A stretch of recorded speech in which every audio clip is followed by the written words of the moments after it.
Hey guys, John here. Today we're going to be making a gated techno bass, so a distorted gated techno bass.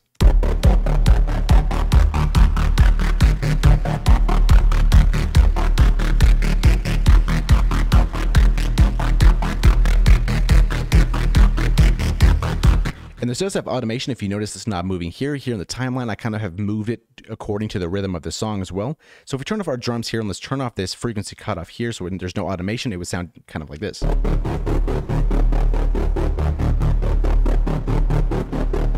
So let's start off here with this random here. I have this one all the way to the right on free running here on the random on the top left of the synth here. On our low pass, or our filter, it's going to be crude low pass. And this frequency knob, this spot doesn't necessarily matter right now because we're going to be automating and moving that so on and so forth. So we're going to come back to that later. For our resonance, it's going to be low pass. The resonance is at 38%. And then the noise, or the resonance width is going to be at 50%. So basically default where it always usually is. We have 5 orders of unison on the blurred setting. The pan is 75%. We can drag that up, but it's totally up to you. For the detune is 50. So basically all this is default here. The only thing we've really changed is 5 orders of unison. Now, a lot of the fun here is also in the effects. So let's turn some of this off here and let's focus just on the patch. So let's turn off our distortion, let's turn off our chorus, let's turn off our reverb, our delay, and we have no compression on here. So that's going to be off. So it kind of sounds like that. And we can kind of change this frequency just to kind of listen to it a little bit better. But it might go back for now. But regardless, let's check into the envelope setting. This is where it's really going to kind of make its thing. So the volume, what we talked about first, is going to be on, off, as we can kind of see it here and listen to it. So this is going to be on tempo. It's very crucial that it's going to be on tempo. So we're going to have these on hold. So basically the attack is going to start, it's going to go, it's going to turn away, and this is going to be repeating the whole time. And you always want to right click this and have sustained loop end checked. Then next up, we're going to have the pitch and then the unison pitch index mapping. So this is kind of going to be like our manual detune. I have one little note here, up just a little bit here, 88 cents. So very small change, but definitely carries out that sound as well.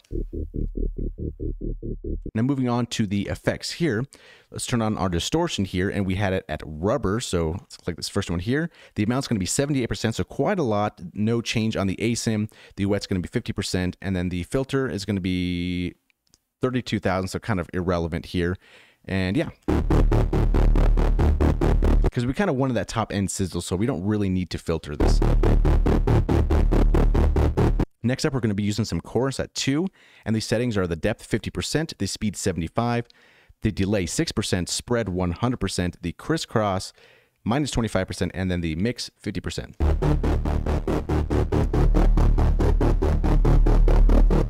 And with patches like this, generally a lower order of chorus is very useful because the more you add, you're going to get some weird phasey stuff. So like this, for example.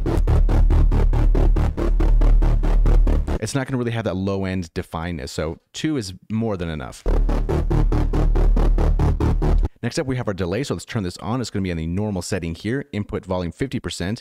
The filter delays are not going to be used for this here. You can if you'd like to, but I have these off. The time or the feedback levels 21%. The time at 3, and then the stereo offset 25%. Or yeah, 25. And last but not least, we're going to have some reverb on the F settings. Turn this on here. This filter is important, so I've cut this off about 99%, and then the top end is going to be a 6K. The pre-delay is 0, the size 17%, diffusion 100%, 492 for the decay, and then the dampening 3000 Hertz, and the wet is at 55%. So, and like I've mentioned before, especially with lower end kind of sounds, reverb can be problematic, but if you cut a lot of the lows out and kind of hone it in a little bit, not have too much decay and so on, and kind of contour it, it can really make the sound a little bit bigger.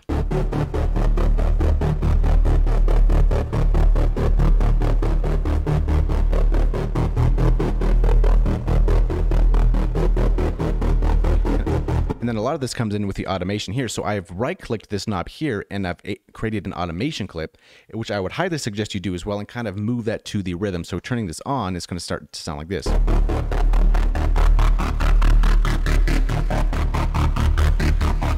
then with the drums.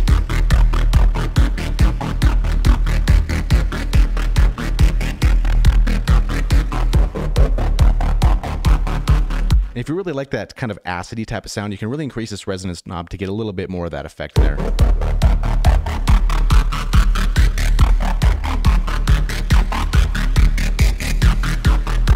maybe automate both of those at the same time. Imagine the possibilities.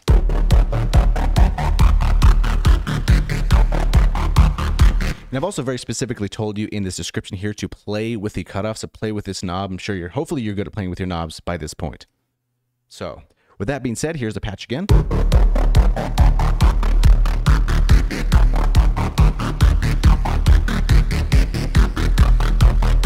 And as always, this patch is available for free download in the video description below. So if you'd like it, go on and get it and make a cool song with it. We'll see you in the next one.